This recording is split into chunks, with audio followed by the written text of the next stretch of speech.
Publisher of the Daily News, and I'd like to welcome all of you here tonight, and I'd like to welcome everyone watching online to the Daily News's Galveston Mayoral candidate debate here at the Ball High School auditorium. And what a fantastic crowd we have here tonight. Why don't you give yourselves a hand? This is fantastic.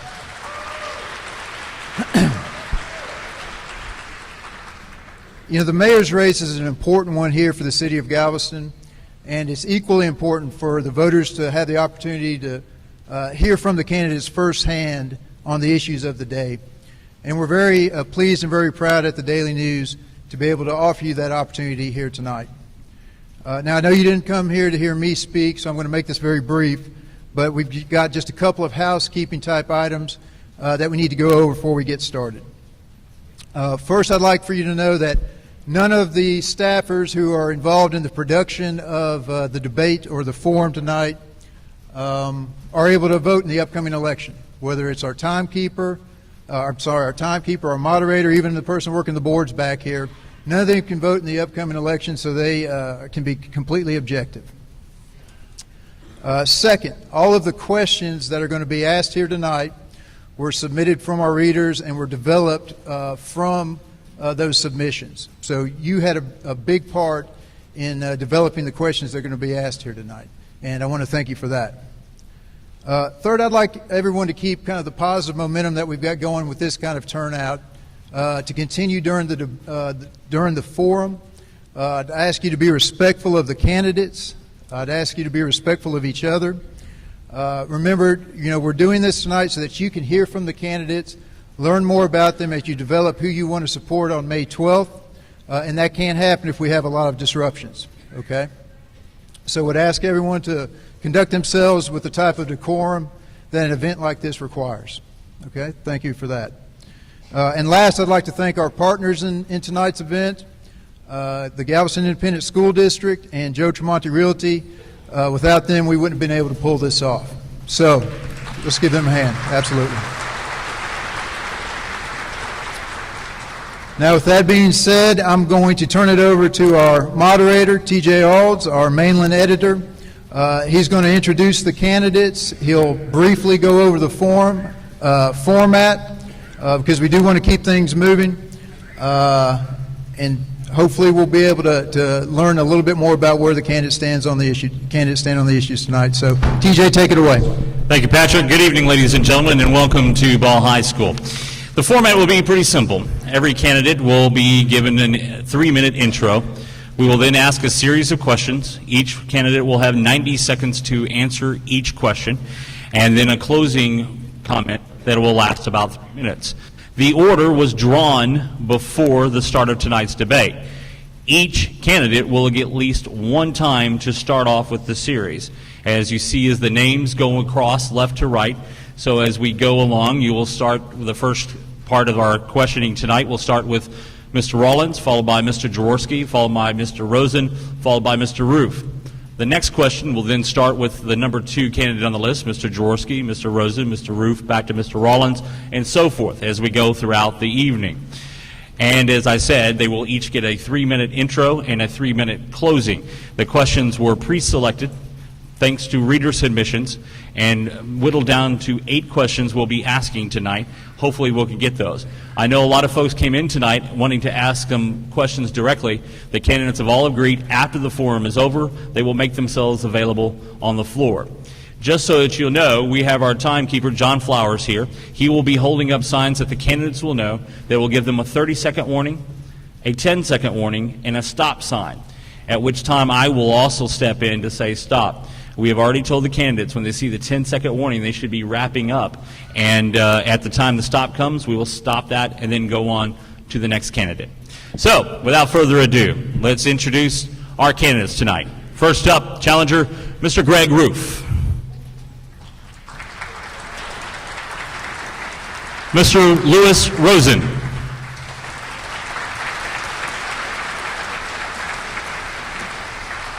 the incumbent, Mayor Joe Jaworski,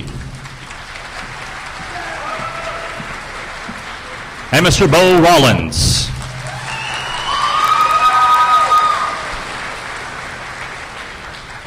Gentlemen, go ahead and take your seats and let's get this underway.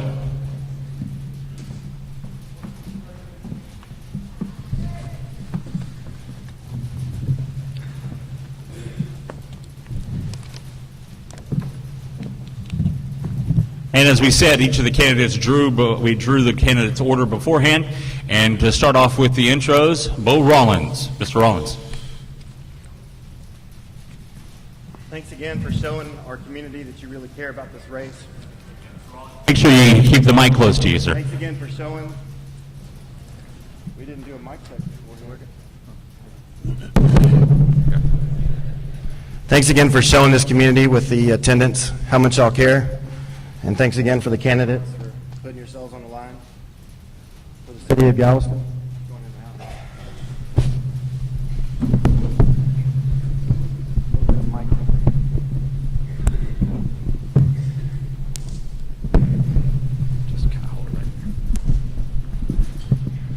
Try it again.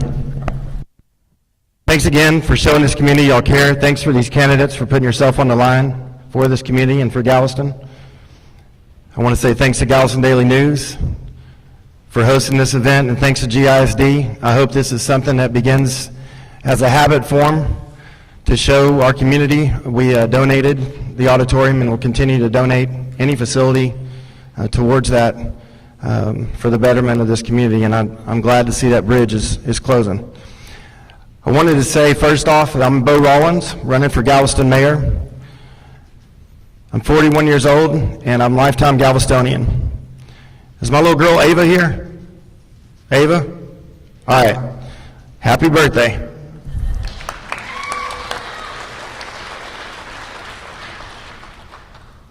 I had to really talk nice to get in here tonight, not give it up. It's very simple. My platform, it's housing, it's jobs, and it's infrastructure. With my background in construction, the numerous times I've been to the planning department and pulled permits for both citizens and myself, I can tell you we've got some things broke at City Hall and they need to be fixed. Through a point in the rehab program that I've participated in, it just substantiated just how broke we are, to a point that it drove me to run for this position. I can make the difference with my tenure in construction, with my track record with volunteering. I can make the difference with having a deep history in Galveston, from growing up in Section 8 housing here in Galveston, taking my business to a point to where it sustained an income for my family. On the issue of housing, it's simple supply and demand for me. We have way too much supply and not enough demand. With infrastructure, I simply would like to promise and fulfill. We've been promised for decades that we're going to spend money on streets, on sidewalks, in our community, but yet we see sporadic things go on. And finally, I would like to tell you that jobs are important to me, and it starts within our community. We need to sustain what we have and not lose what we have lost. Mr. Rollins. Mr. Jaworski.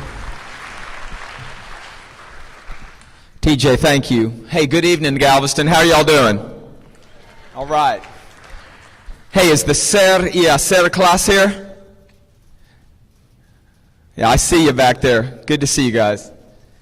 Hey, this is really an outstanding turnout, and it makes perfect sense to have it at Ball High. This is every man and woman's place, whether you grew up here or not. There's something about the public high school that invites you in.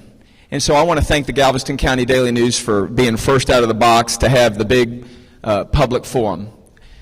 I'm your mayor, Joe Jaworski, It's been an honor and a privilege to serve you for these 2 years. And ladies and gentlemen, I'm asking for your vote for a second term.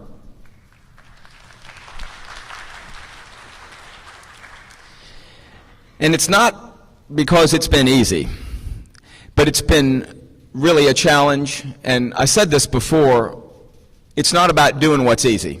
It's about doing what's right. And so let's talk about what's right for Galveston.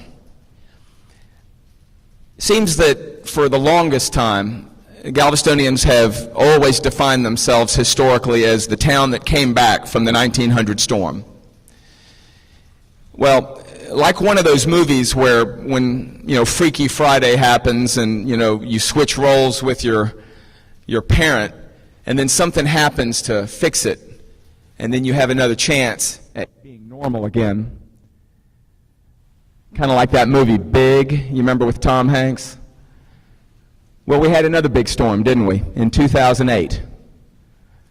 And it seems to me that this is our chance, Galveston, to cut loose from those depressing links that we put together from the 1900 storm. I know it's a great story about coming back from the edge of disaster, but something happened in this town. And this is coming from someone who didn't grow up here. But there was something over the decades that just chipped away at the excellence. Not at the soul of the people that are from here, quite to the contrary, but it was the physical structures, the infrastructure, the things that make up a municipality. And the people have always wanted better. And so here comes Hurricane Ike. It knocks us on our behind, but then we get back up. And what I want to impress upon you is that this is our greatest opportunity. This is our greatest opportunity, ladies and gentlemen. It's our greatest opportunity to fix homes and make them resilient. It's our greatest opportunity to do concrete streets for the first time in a generation, to fix the wastewater treatment plant and the water lift station and the water pump stations, and to renew our economy. As your mayor, I have a plan to take us there, and I'm ready to talk about it. Thank you.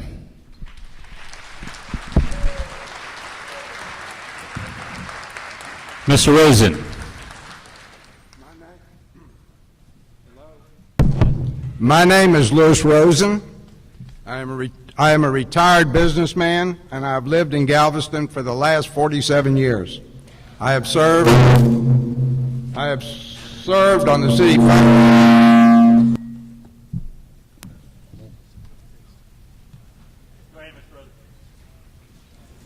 I have served on the City Finance Committee and the Galveston Island Redevelopment Authority.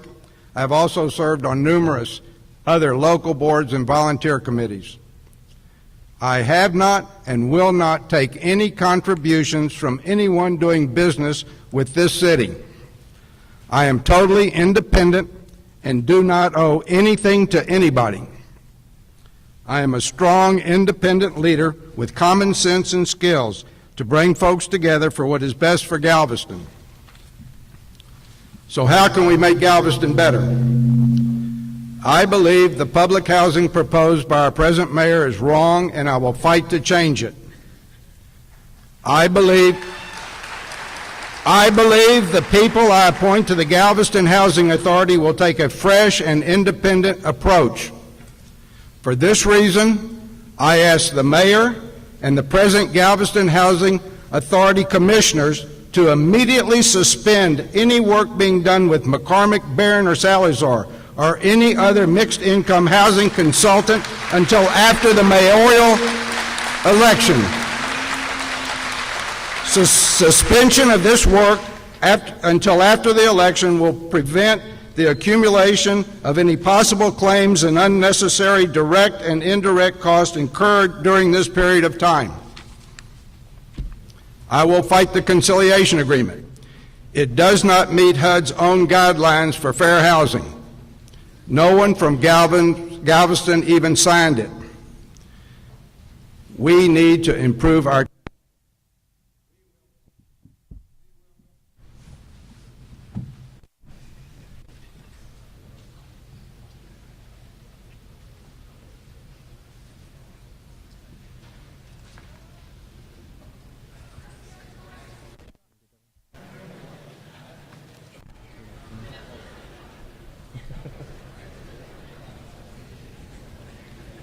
There's your election. They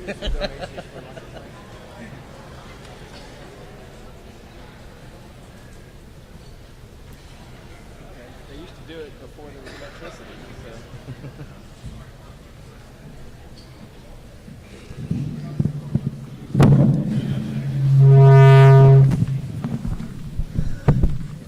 I'm back. There you go. I hope you give me my time Our back. apologies, Mr. Rosen. We held up the time at the time in which it stopped. We need to improve our tax base. We will declare the former private public housing land as surplus and let private developers buy it. This will put the property on the tax roll, will increase city income, and will jumpstart improvements of the surrounding areas. We need to give time and attention to zoning and overlays and the permitting and planning of the city.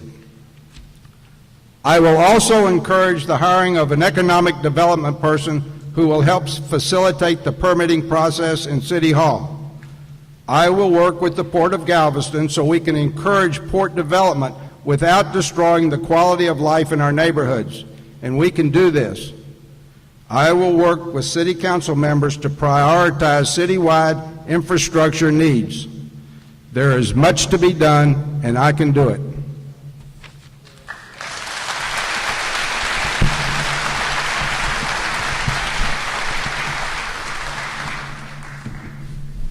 Ladies and gentlemen of Galveston, thank you very much for showing up tonight. My name is Greg Roof, and I'm running for mayor. Before I begin talking about issues regarding our city, I want to thank the citizens of Galveston for having given me the honor of serving on the Galveston College Board of Regents for the last 6 years. Before any of these other issues come up, I want to say that education is by far the most important issue confronting our island, and I've been honored to be at Galveston College. I'd like to thank the college. We've done so many good things over there for the last 6 years, and just I can't thank you enough. Bo, thank you for being involved in education. Mr. Jaworski, Mayor, thank you for your public service. Mr. Rosen, thank you for bringing your business experience here tonight. Very much respect all of y'all. I have 3 issues that I would like to discuss tonight. One, you're not going to be surprised, is seawall parking meters. Ladies and gentlemen, for the last 50 years, this city council or city government has been trying to put parking meters on our seawall. Last year, the citizens of Galveston gave them the chance to do it when they voted for it. They've had 1 year to get a good program together, and they have not been able to do so. The program that has been submitted by the city to the General Land Office is dead on arrival, and we have got to stop that program from going through. If I am your mayor, I am not going to let that program damage our neighborhoods. The city administration has already told everyone that there will be no money available for neighborhood enforcement. We have got to stop parking meters from going on the seawall, and that's why I'm running for mayor tonight. It's bad for our neighborhoods. Second of all, housing. We all know this is going to be a big issue. I think I have a different perspective on it. I've been a professor of economics for 18 years. I teach at Alvin Community College. I teach people of all ages, all races, all walks of life. And there's one thing I can say about public housing, and that is that public housing projects and the proposal by the city will put citizens in a situation where they have no opportunity to improve their lives. Education is power. Education empowers people of all races, of all ages, of all backgrounds. And what we need to do is to have a housing voucher system that allows people to enter into the marketplace and find housing that puts them in a proximity of opportunities to get better education and to find better jobs as the market dictates, not as City Hall can socially engineer. That is not good for our city. Finally, something else that y'all are going to find important, and I'm going to be very, very vocal about these, is you all know that we have a charter amendment election that is going on with the mayor's race. There are 2 amendments that I'm asking you to actively vote against. One of them is Proposition 2 on the ballot. Proposition 2 would extend city council and mayor terms from 2 years to 3 years. We do not need to put City Hall on a longer leash. We need to have them close to the people on a shorter leash. I ask that you vote against Prop 2. Finally, Proposition 11 is a proposition that will blow the tax cap. If this passes, the city will have the ability to push your property tax level to any level that they want. We have got to fight against Proposition 11, and I hope that we will be able to have a discussion about that. Thank you all very much.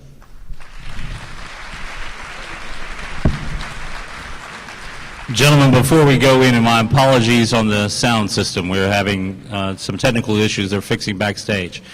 The microphone that's over with Mr. Rosen and Mr. Roof has enough length on it to go to the whole table. If this goes out, if you can go ahead and pass it on down, go ahead and take it off its stand right there, Mr. Roof, and then we will just have the four of you share that. My apologies for the difficulties that may cause with your notes there on the table, Mr. Rosen.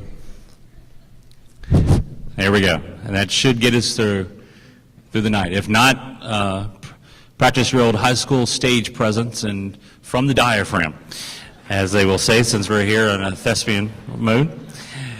Okay, we'll now get into the fun part, the questions. And Mr. Jaworski will start, followed by Mr. Rosen, followed by Mr. Roof, then followed by Mr. Rollins.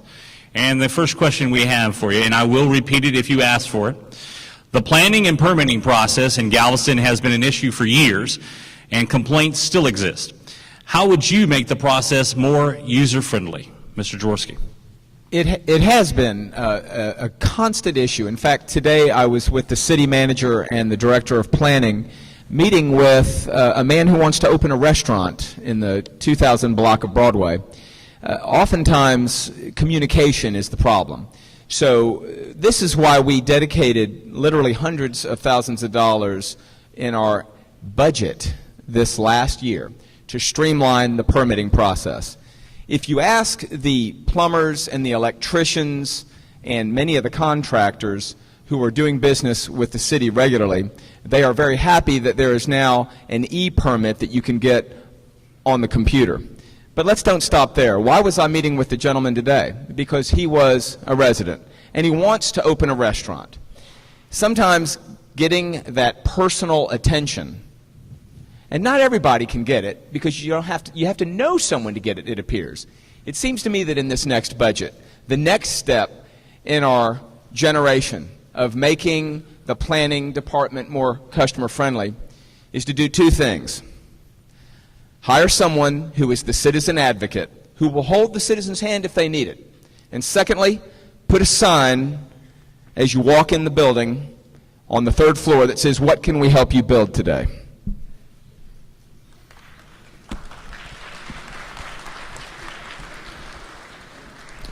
Mr. Rosen. Well, number one, the mayor cannot deal directly with any department heads. It has to go through the city manager. But I propose to take our economic development funds that we have available and hire a facilitator to greet anybody that comes into the planning department. Ask them what their needs are, walk them through the process, and when that man leaves, he will know everything he needs to know as to what he has to do, what the I's that have to be dotted and the T's that have to be crossed. And when he brings back his request for permitting, it should be passed immediately. It shouldn't be a long delay.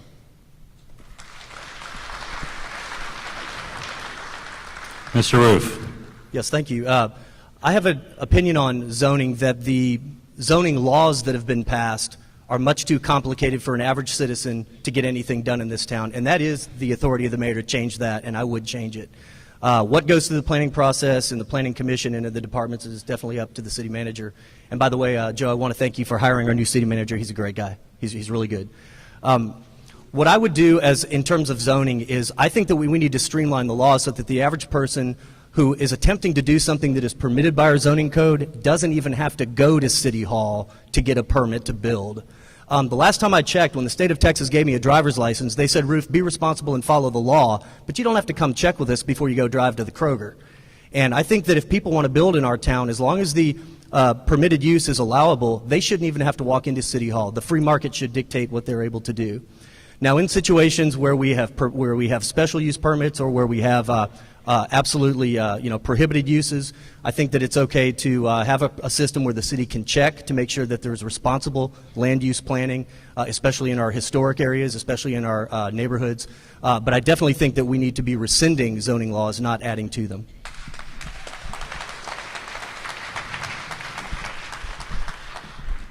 Mr. Rollins.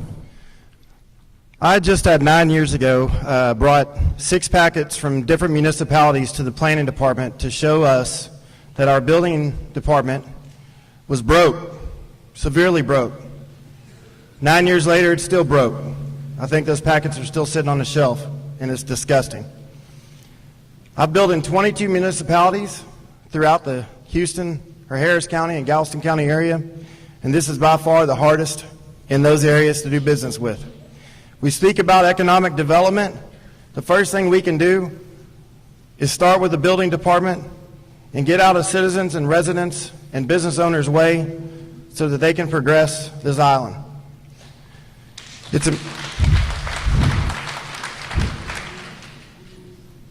It's extremely important to my business. Just lately, I had my own home that I tried to put an addition on.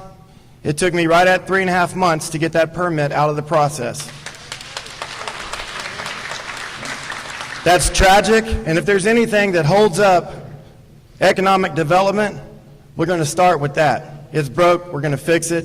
I'm not happy with it, and I look forward to being a part of a team that makes it better. All right. Our next question, Mr. Rosen will get this first. Given the recent decreased revenue projections, do you think the council should continue to pursue the paid seawall parking proposal that was approved by voters? Another example of a plan without any way to complete the project. I have talked with several people that think the project is going to be finished with stickers put on your windshield, and I don't know where you buy them, if you buy them at the supermarket, internet, or however. But the original plan to have people parking on the seawall and not knowing where they're going to park and have them come from Houston and not have a spot and send them to Stewart Park is just ridiculous. There was no implementation on the plan. They never had it finished, and they didn't know what they were doing.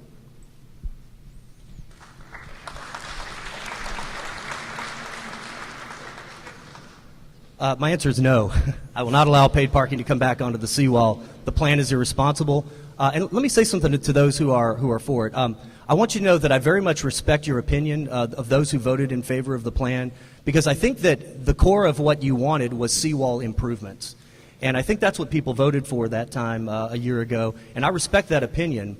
But what I have to tell you is having been a person who has looked at it from an economic point of view for over 10 years and have fought against this for 10 years, every plan we have looked at will not generate money to give you what you want. I cannot, as a mayor, implement that program because it will not get you to the end of where we want to go. But I do respect those who want to see improvements. Now, how would I make those improvements? The money is already there. We have 4B sales taxes that the city has already authorized. The sales tax generates great funds for our city. And we need to put some of those funds back into our greatest resource out there on the beach. Another place where we can do it is the hotel occupancy tax. Under state law, the city of Galveston actually gets an extra penny that other cities do not get for the purposes of providing beach amenities. What we need is a mayor and a city council who will make those things a priority to improve our beach. The money is there to give everyone what they want. We do not need another government program run, by the way, by a third-party, out-of-town company to take most of that money away and to not give us what we need.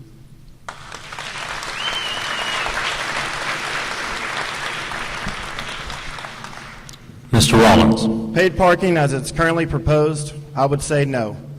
I'm actually embarrassed by how it's turned out. I was a huge supporter of paid parking, a huge supporter that those funds would improve our seawall, give our tourists and our visitors a nicer place to go, give our citizens a better place to visit whenever we take the time to go up there and see what God's given us.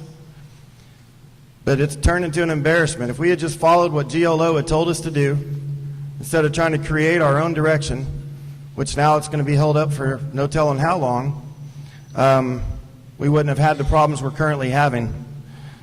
If anybody saw the restrooms on the front page of the paper, I'm pretty much sure that the majority laughed about it. And that's unfortunate because $16,000 out of our funds are out of our own pockets, and it's an embarrassment. I would do all that I can to get the business into the local places through the stickers so that people can go in and buy drinks, buy ice, buy snacks, and benefit all of the community instead of just City Hall.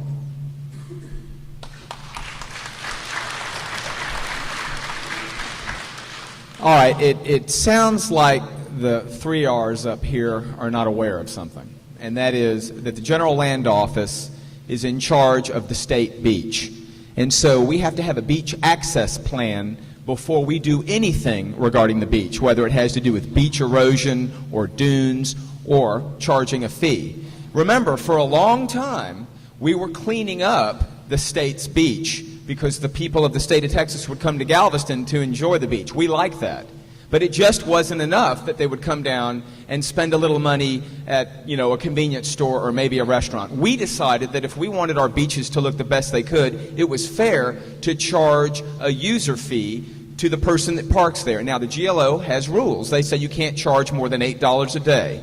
That's the GLO telling us that. All right? We don't get to break that law. The second thing is, the GLO says you can't use beach user fee to enforce neighborhood parking. So while I respectfully appreciate Mr. Roof pointing out that the city told people that we couldn't use money for neighborhood enforcement, remember, it's the GLO saying once you get past the north toe of Seawall Boulevard, stop spending beach user fees. Folks, we're not finished negotiating yet. We actually have one of the most outstanding contractors who's going to come down here, not put 7-year, depreciating stands right there that's going to mar the view. This is going to be state-of-the-art, and they are... Time, Mr. Jaworski.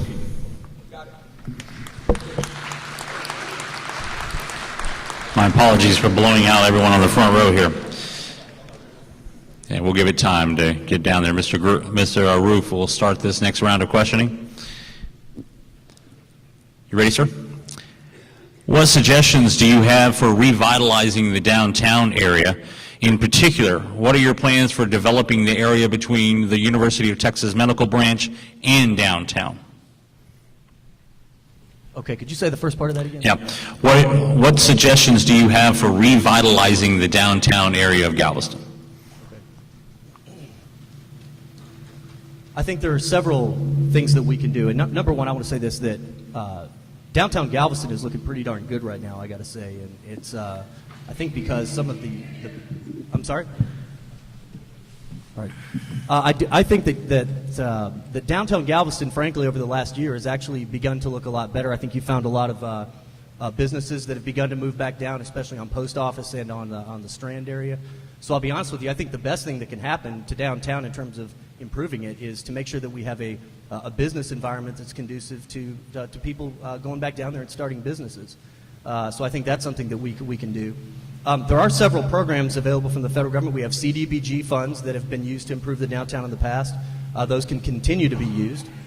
We have the ability to set up downtown management districts, which has been discussed over the years. I think there's actually been some pretty decent support for that, so that the citizens who own businesses down there can have extra amenities.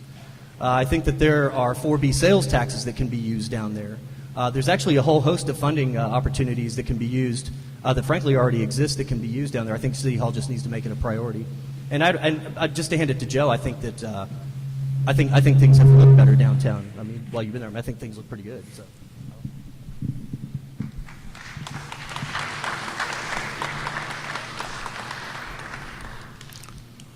Mr. Rollins. Unlike governmental housing that's being proposed, and one of the ideas of the market that would fill up some of the 7,500 vacant units we have are the students of our university and our colleges here. My vision for downtown is to promote a lot of the empty buildings that we have on the 2nd through 6th, 10th floor, the different buildings we have at different heights, as the ability to put those into student apartments. I think that the students there at UTMB, at Galveston College, as well as Galveston A&M, would love having an atmosphere downtown like we could promote through housing downtown in all the vacant buildings that we have. And secondly, I'd like to just get out of people's way. At City Hall, we tend to meddle as much as we can in everybody's business we can in town. And I think the more that we get out of the way of people's business, the better their business will do. We have 29 overlay zones in Galveston. It's our ability to basically find something wrong with every business that opens in Galveston. We need to minimize those overlay zones. We need to get out of people's way and tell them the door is open for their business.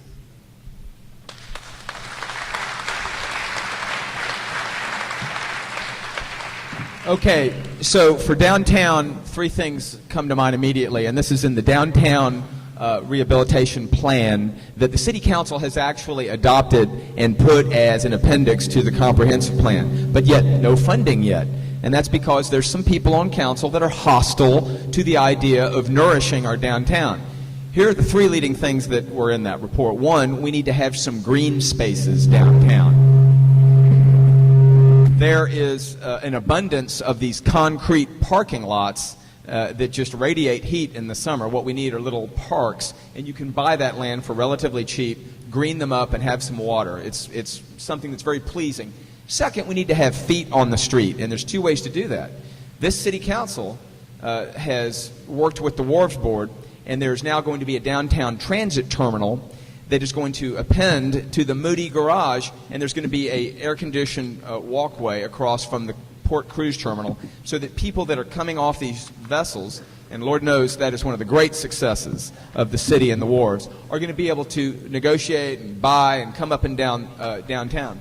As far as the corridor goes, you know that this is HUD land, and it used to have projects on it. Ladies and gentlemen, please hear me out. There will never be projects there again. What there will be is a rehabilitated, revitalized, beautiful neighborhood with the street grid intact and men, women, and children of all income Time, brackets Mr. living Dorsey. there.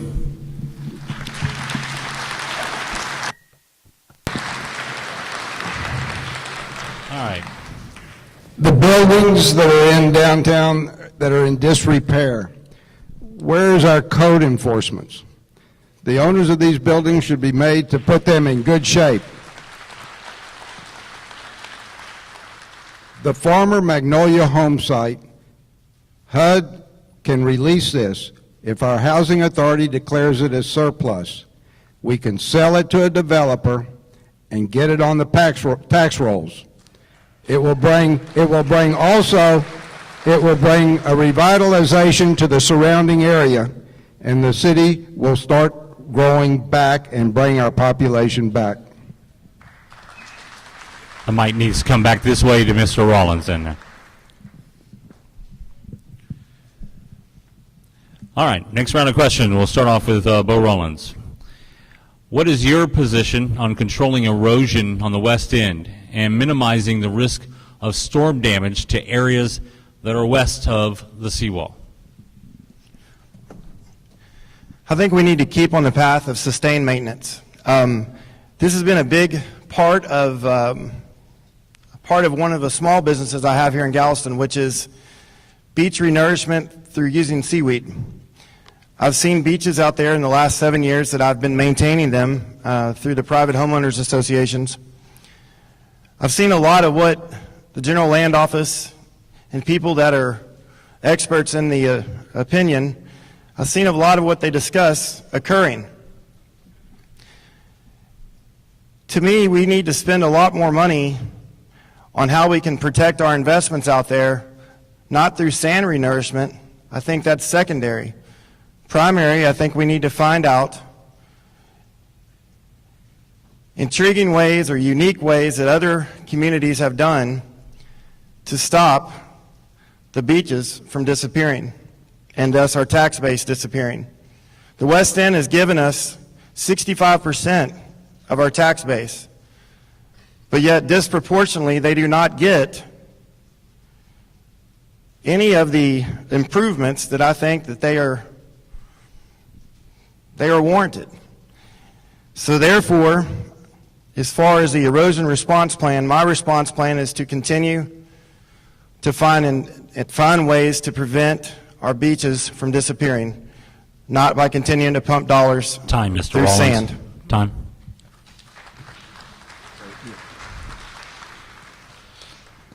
The erosion response plan is almost finished, and it's been a real masterpiece of compromise. So the folks who have stepped forward from the front row homeowners, let's call them, have put in a very concise form their concerns. They have met any number of times with the planning staff, and there has been real productive discussion back and forth, and frankly, negotiation. We have a first-class group that is helping us draft this erosion response plan. And I got to tell you, it was wrong of the City Council last summer to just not submit something. This is another aspect of our civics lesson. The General Land Office will not let us apply for sand renourishment projects unless we have an erosion response plan. The Texas legislature passed that law. That's the rule. So what we're doing is we're saying, let's build dunes. That's the best and most proven way to keep sand and beaches nourished. Now, the important thing behind that dune is how far back do you keep people from building? I'm working with the staff and the folks on the West End and people who know what they want to make sure that that is not at all an encumbrance. So the first 75 feet, that's where you have some issues. The next thing is, guys, let's get some more sand. I support the idea of taxing these vessels going to the Houston Ship Channel. That's the reason we're losing it. Mr. Rosen. Sir, please. The tax that is received from property tax on the West End is 38%. And the tow line at the 4.1 foot elevation should be 10 feet high and 50 foot wide and should be continuous without any interruptions to prevent normal erosion. Some of the areas is accreting, some is, subsiding. I think that the West End Property Owners Associations are working with the state and they're working with the city to try to establish a line that is going to be satisfied to all concerned. But it is very, very important that we keep as much of the West End on our tax rolls as we possibly can. Mr. Roof. All right. My answer to this, first of all, is this. The problem of erosion in Galveston Island is not a city problem. It's a nationwide problem, and we are not going to be able to solve that problem alone with city funding. We're going to need state and federal funding in order to do anything with beach erosion. But I have to say something about this, and this very much concerns me as a citizen of Texas, and that is the severance case. The Texas Supreme Court has ruled that it is very possible that if a storm comes and you have a house there, that home will be and remain private property, and the people of Texas will no longer own that beach. I have a big problem with putting public funds on private beaches, and until the Fifth Circuit Court rules on whether or not that case is going to be finalized, I don't want any of my taxpayer dollars going on private beaches. Now, where I do want to put some money is on sand in front of the seawall, so that we can all enjoy it, because it's our beach. We all belong to, we all enjoy that beach. In areas that are accreting on the east end, I'm more than willing to have our funds go to help those beaches. But before we put any more money on the west end beaches, we have got to resolve the question of whether that is public or private property. And frankly, the federal courts are going to have to figure that out. So I'm sorry, I wish I could answer better, but we can't put public money on those private beaches. All right, this next round of questioning will start with Mr. Jaworski. You ready, Joe? Yes. Should the city fight the conciliation agreement in an effort to convert public housing units into vouchers? If not, do you support the Galveston Housing Authority's plan to develop mixed income housing on the island? Right. So the conciliation agreement is something that is not unique to Galveston. There's conciliation agreements entered into all the time. So to call it the conciliation agreement is a bit of a misnomer. Conciliation agreements apparently happen annually every time someone files a fair housing complaint, and it happens all across America. So what I want to impress upon people is there's a huge body of law, and there's experts in the field, and they know what these things mean. When you breach them, you get sued, typically by the Department of Justice, instituted by the people who feel like they're getting gored, and then the Department of Justice enforces it. It's not a loss that you insure. You can't get insurance to pay for the lawyers on that. And it's a highly specialized kind of law. It's not slip and fall law. These things go to Washington, D.C. They go to federal court. So you can expect anytime you really want to fight one of these things to spend $500,000 to $1 million. It would be much like fighting the redistricting laws, which actually were passed around the same time. So do I think that the city should fight the conciliation agreement?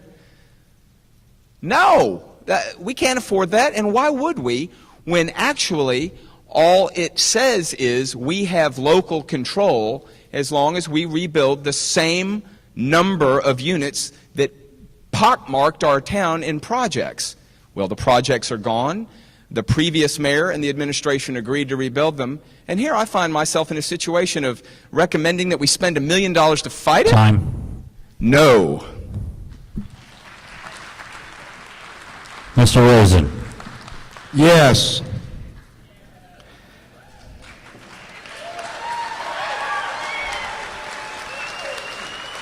There was nobody signed this conciliation agreement from the City of Galveston or the Galveston Housing Authority.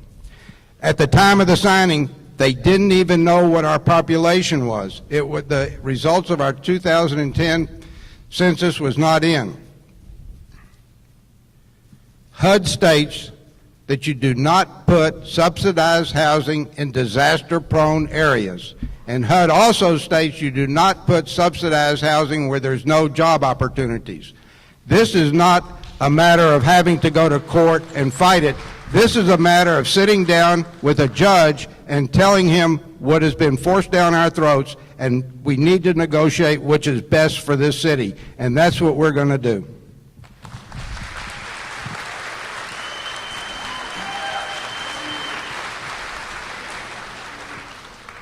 All right, on the conciliation agreement, the City of Galveston is not a party to the conciliation agreement. There's nothing to fight. We don't have to honor it because it violates federal law.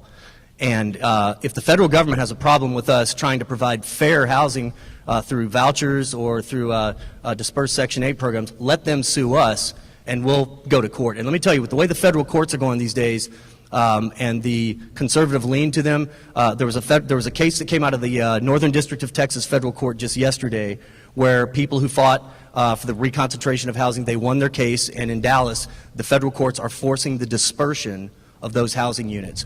If they come after us, I think we will win like the citizens of Dallas did. They were trying to protect their community. That's all we're trying to do. But I want everyone to understand how I feel about this. I want people to have homes. I want there to be housing opportunities in Galveston for people of all age ranges. As a teacher, I got to tell you, I do not see how public housing projects and forced development and putting people in those homes helps to improve anybody's lives. And I want people who live here to see opportunity. I don't want them to feel stuck here.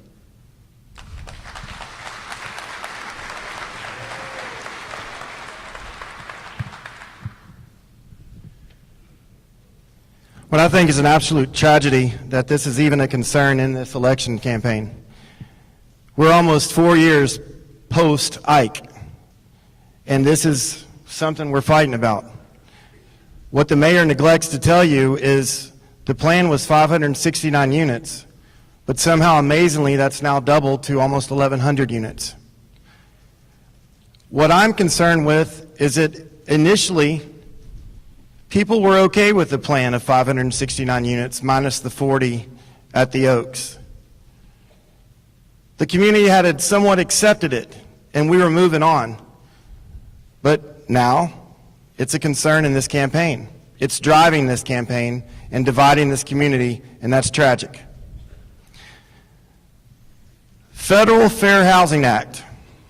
It's pretty important in this, and yes, I will fight the conciliation agreement to the bitter end. We're not a signatory on the conciliation agreement.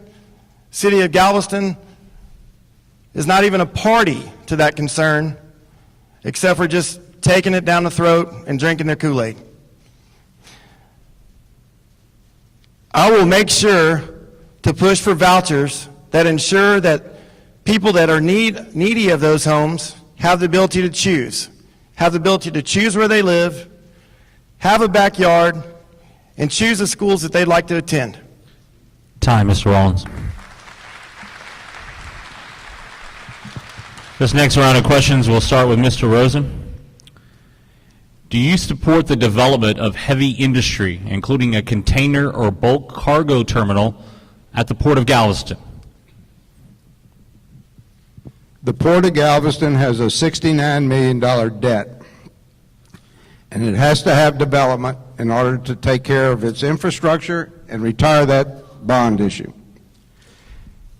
The Galveston Port has plans for a cold terminal on the northeast side of Pelican Island. And the Houston ship channel has, the Houston terminal, Houston port has plans for their terminal to be on the north shore of Pelican Island. I don't see this developing in the near future. I think it's going to have to require a lot of infrastructure as far as providing rail service to Pelican Island and also providing truck service, extra truck lanes to handle the loads. I do think that there is a possibility that a lot of this material will be offloaded into flat-bottom barges and distributed through the Intercoastal Canal and Upper River, and I don't think it's going to affect our citizens. I do believe that whatever the port does, we should work with our citizens to make sure that their quality of life is not interfered with. Mr. Roof. I do not support heavy industry at the Port of Galveston. I do support light industry at the Port of Galveston. I'm very concerned about the nature of building and noise pollution, light pollution, fuel, these kind of things that could very much impact our neighborhoods, that could impact UTMB. I think that we must maintain zoning control over the port property so that if the Port of Houston does want to come down here and develop, Galveston City Council and Galveston citizens will have a say-so in what the nature of the building is over there. We have got to make sure that our neighborhoods are included. UTMB, Texas A&M may have issues with it. We've got to be really, really careful there, so I'm cautious. I want to address something that Lewis said. Lewis said the Port of Galveston is in debt, $69 million. Some of that debt is backed up by the city of Galveston. If Proposition 11 passes and the debt cap is removed out from underneath our tax cap and the Port of Galveston cannot pay its debt, I'm going to give you one guess on who's going to have to pay that debt, and that's the people of Galveston. Please vote against Proposition 11 to keep the cap on taxes and keep our government restrained, our city finances restrained, including those that the city of Galveston is backed up over at the port, and I believe some at the port at the Parks Board as well.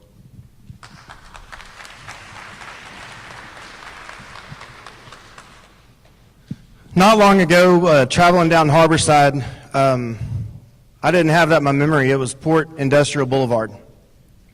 And at that time, we had a population of just under 70,000 people. UTMB was moving strong.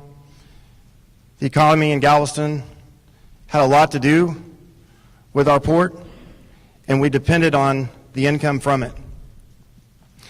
Since then, we have named the road Harborside.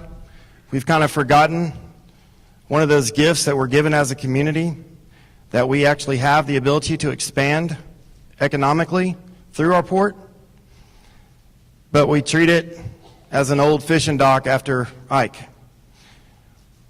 We need to make sure that we back up business that's promoted there on the industrial side. At the same time, we need to make sure that the citizens that have moved to the East End have some say-so on how it's going to affect their quality of life. We've come a long way in industry to be able to protect citizens in soundproofing, as well as having the ability to move a lot of the business there over to the Pelican Island side. So yes, I would support it, and I'm looking forward to involving the citizens and helping us make it the best port that we can.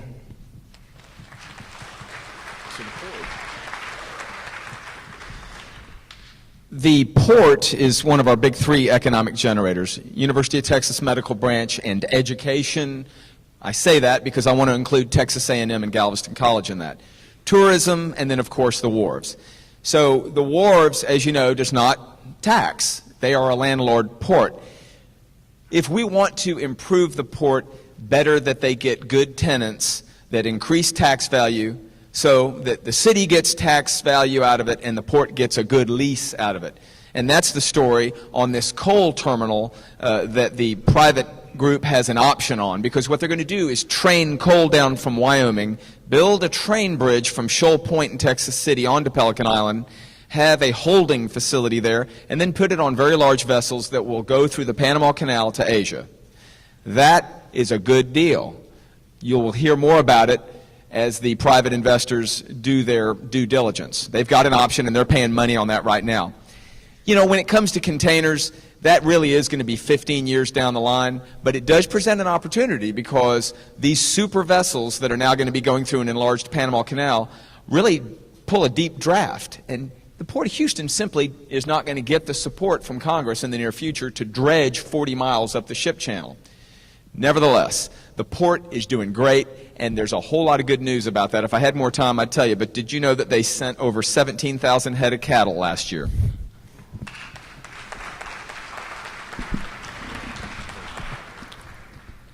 All right, this next round of questionings, we'll start with Mr. Roof.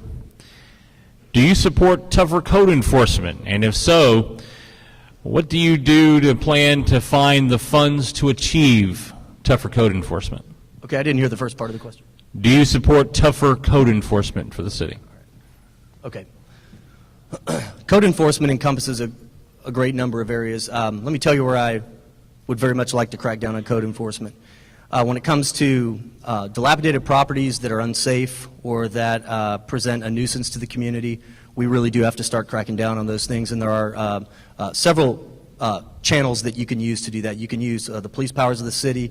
You can actually, I think what Joe's done with the clean team and cleaning up the place has been a really great thing. Thanks for that, Joe. I mean, I think it's been a great thing. So when it comes to those kind of issues of nuisances and things like that, you know, I think that we do need to improve, do that. But I want to tell you, code enforcement and all this kind of stuff goes way further than that. And if you go off on businesses that are trying to make it, or homeowners that are trying to do simple repairs on their home, and you send out a building inspector and you start writing our citizens tickets because they didn't get a permit to repaint a fence or to fix up a broken stair on their porch, that's excessive code. That's excessive code enforcement, and that hurts our city. That very much hurts our city. And I want to go. Thank you.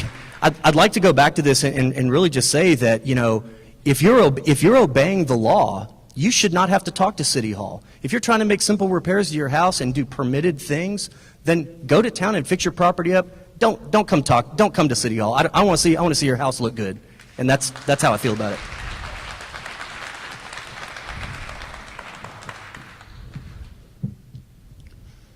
Code enforcement for the city of Galveston is going to start by getting out of the citizens' way. I'm going to return back to that.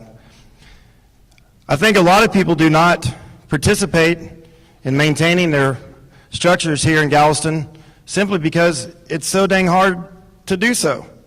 The minute you try to do something, you've got a red tag on your front door and you got to stop all work. And then when you try to do it without getting a permit, that red tag now costs you double in permitting fees. First thing I would do is support heavily, big time, as far as code compliance and code enforcement. We have it on the books, but just like a lot of rules in Galveston, they're picked out by individuals or depending on who called on them next door. Simply put, we need to get out of their way, allow the permitting process to be a little bit more of a common sense approach instead of a nuisance approach, allow people to fix their homes without trouble.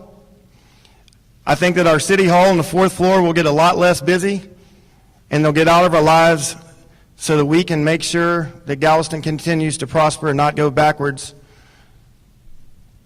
It also will help our economic development in a big way.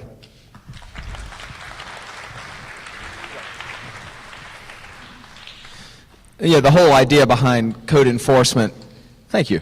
The whole idea behind code enforcement is that you bring up to an acceptable standard. And so when someone goes below that standard, then they get a call from the city or a note. This is a difficult thing in a town where 2/3 of the population is struggling economically. Literally, 2/3 of our population is considered low to moderate income. And you know, that's just one of these buzzword phrases that come off. What it means is that 2/3 of our population are not earning a whole lot of money, and they don't have a lot of discretionary money.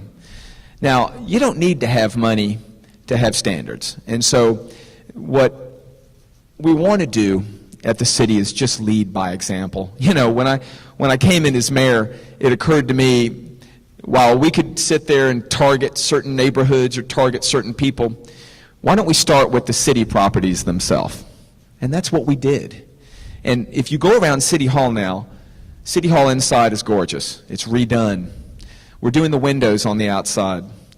You know, we're fixing up our esplanades. And the clean team is something that is a great success because we are going around the neighborhoods now and not letting that litter and that debris stay there. My attitude is if you want great code enforcement, you got to lead by example, and that's what we've done. Mr. Jaworski. Mr. Rosen. With 7,000 vacant homes on this island, and there's nobody taking care of them, they're deteriorating. And it's very difficult to have a home condemned. You have to go before a judge, you have to do a lineal search on the families, make sure that it doesn't have ownership. But we need to clean up these empty homes. And one of the ways that we can do it is through the Galveston Housing Authority doing their job and renovating these houses and getting folks that need a little help, subsidize them, get them a mortgage, and get them in those homes for some pride of ownership. It's a step in the right direction. Also, the common sense approach to the inspectors that do the code enforcements, it's very difficult to understand why some of the folks that are in the field can't use a little common sense and not just kind of have to not give somebody a permit, and when all they have to do is say, okay, it'll fly. They just don't use their common sense. Thank you.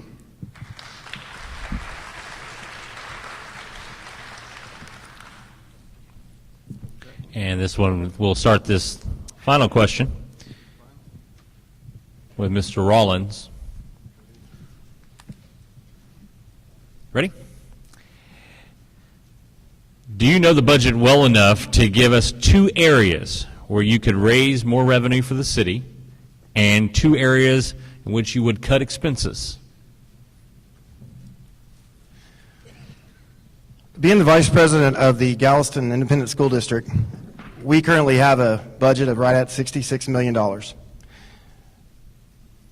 I've had a crash course after Ike to understand that role of cutting budgets and finding areas that we could expand on. As far as the budget and expanse that I think would benefit the island best is that we continue to invest in tourism and find a way that we always have a presentable place, a place that's open for business daily, a place that we continue to market our island and eventually have people want to move back to Galveston. Secondly, I'd love to invest in our port. I would love to expand the budget and show support of the Port of Galveston. As far as budget cuts go, that's pretty simple. With the investigations going on now with our finance department, I definitely cut in the traffic division. I would explain that there's only 24 hours in a day, not 30. And secondly, I would make sure that the people that are leaning on their shovels out on our streets get back to work.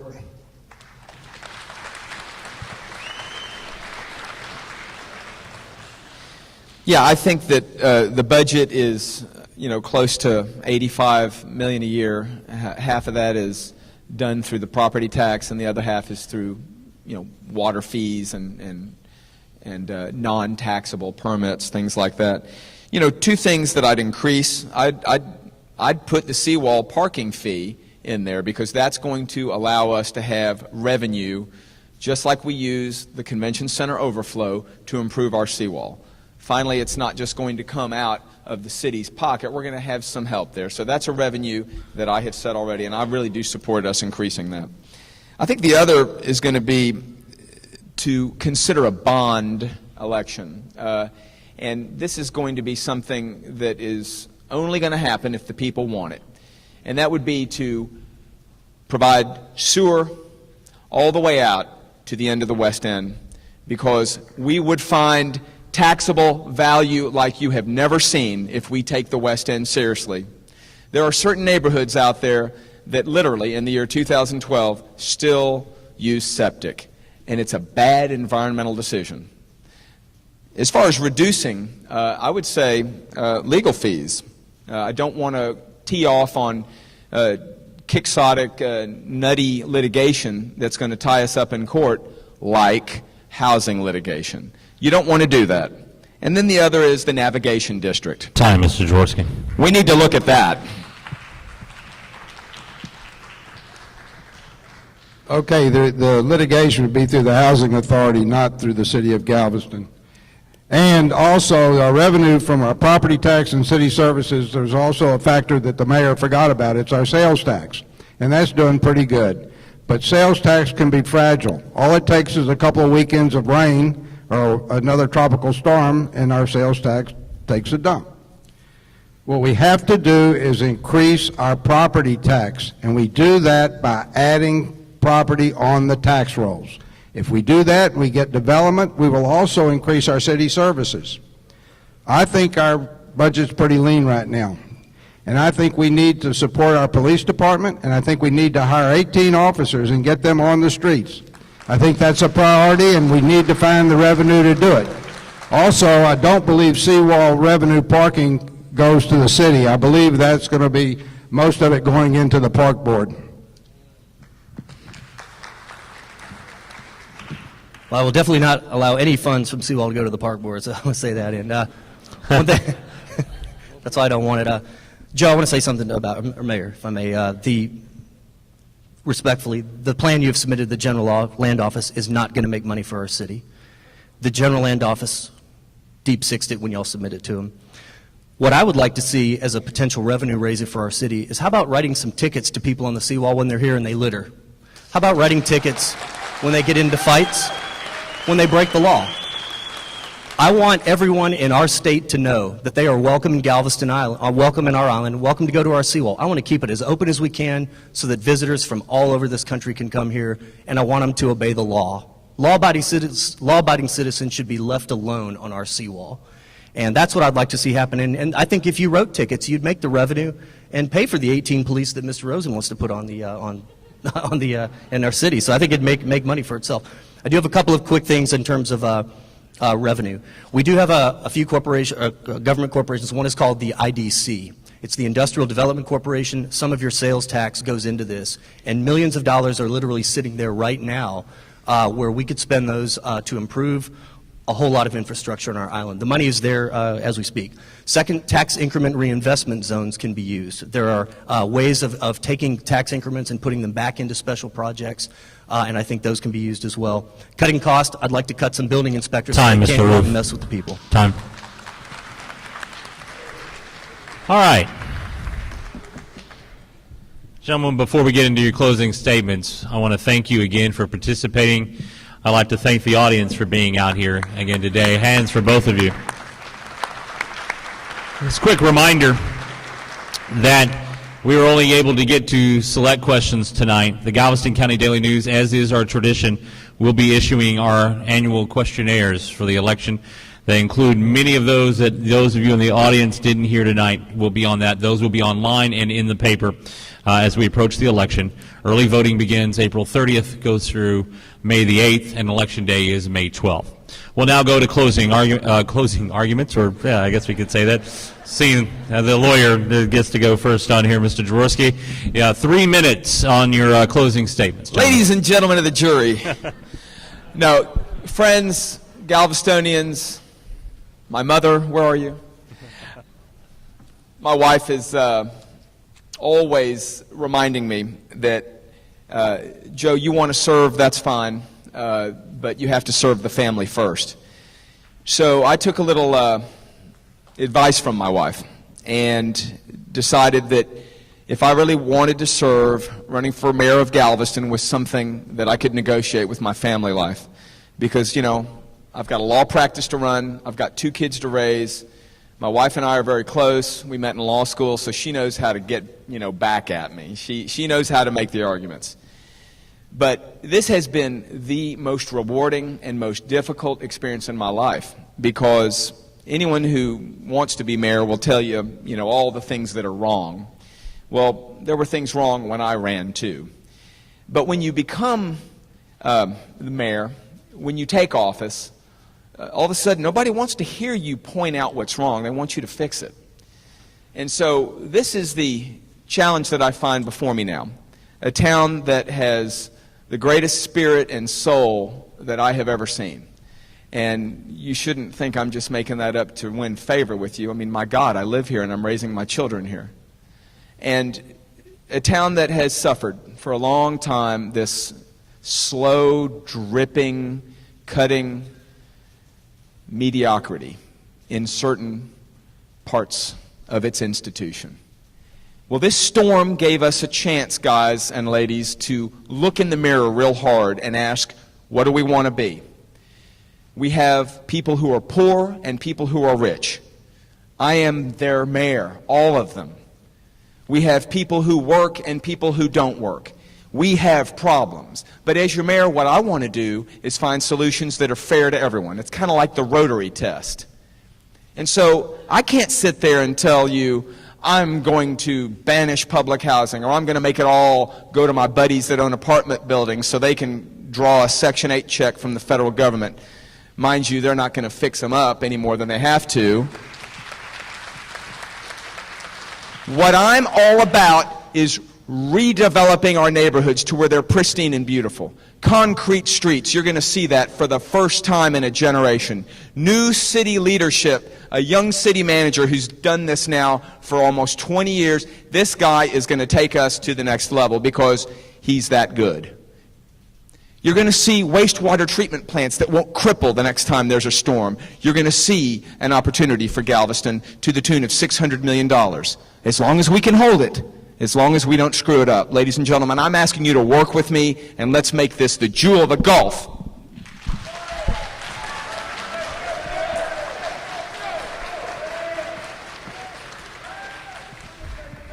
I'm glad I wore my cowboy boots. As your mayor, the first thing I will do is ask all the Ladies present and gentlemen, Galveston Housing please. Authority commissioners for their resignation, and at a minimum, I will be appointing 3 of the 5 commissioners in June. I believe the people I appoint to the Galveston Housing Authority will take a fresh and independent approach to solving the housing problems of the city relating to our low-income population. I am committed to increasing our tax base. I will work with the Galveston School District in their efforts to attract more students. I am not accepting any contributions that in any way could be interpreted as a conflict of interest with the business of this city. I don't owe anyone anything. I'm not afraid of anyone or any organization that is not doing the right thing for Galveston. I'm not afraid to say no. I am fair and I will lead with common business sense. I am listening now and I will continue to do so. I am running for mayor because I have the time, the skills, the leadership, and the common sense to put Galveston on the right course. I want your vote, and I thank you for coming out and showing your concern for Galveston.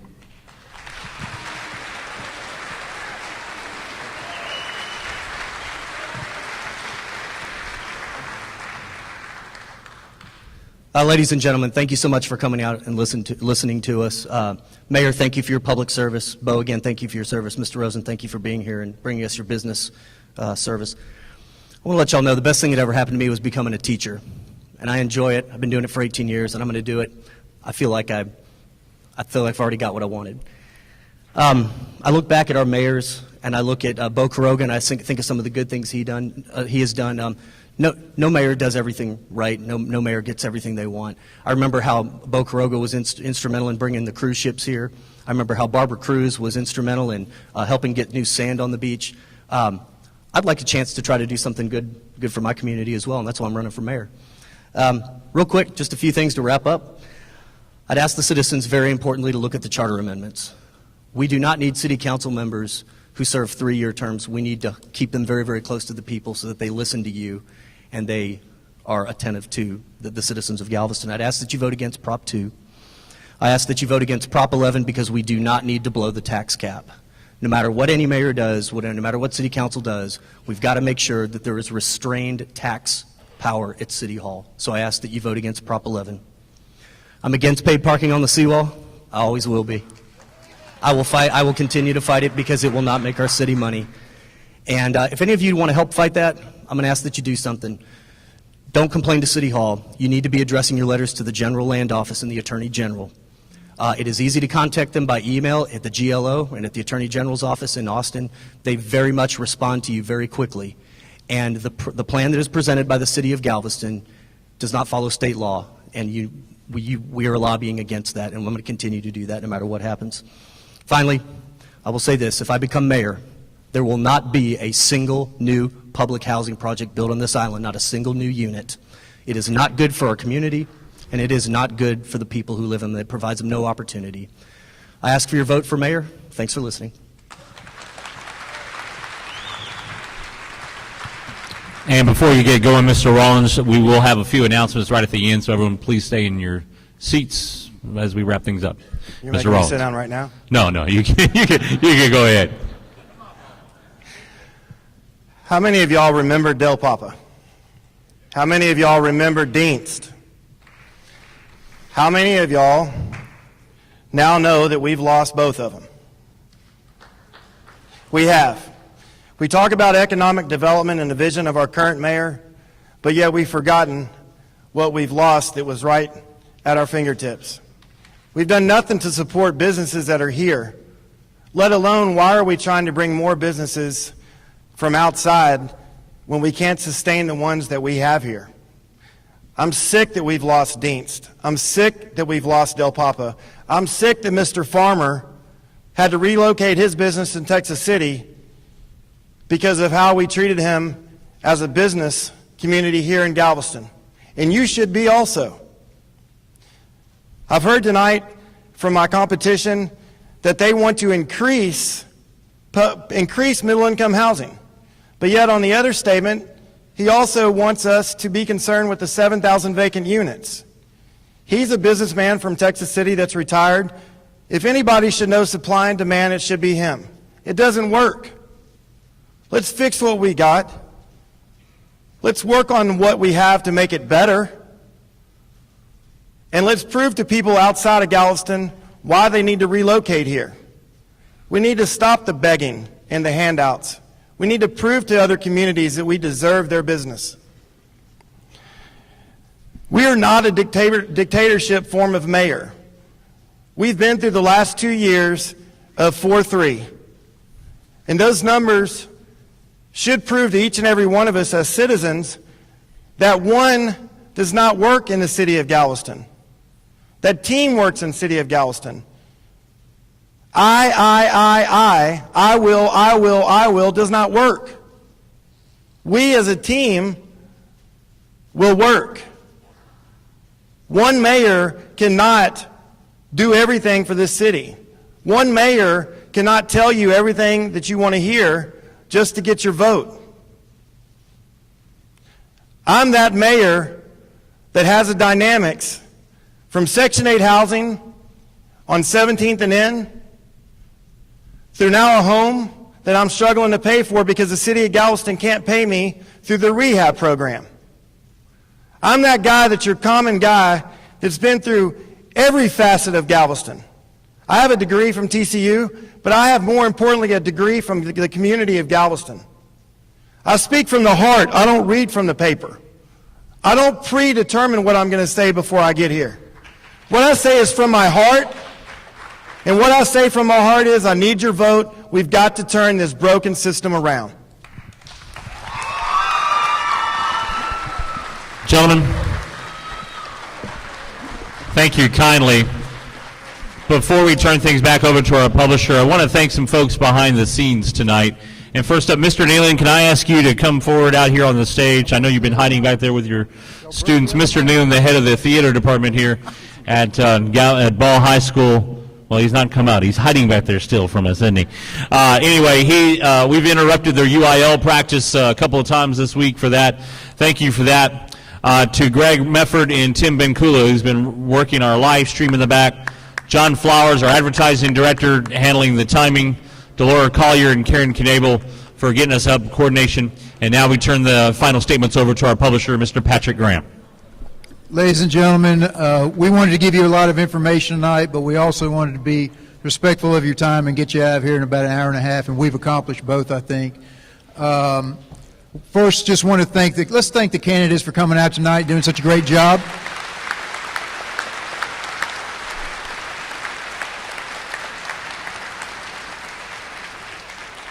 As TJ said, we'd like to thank all the staff who took part in the forum tonight.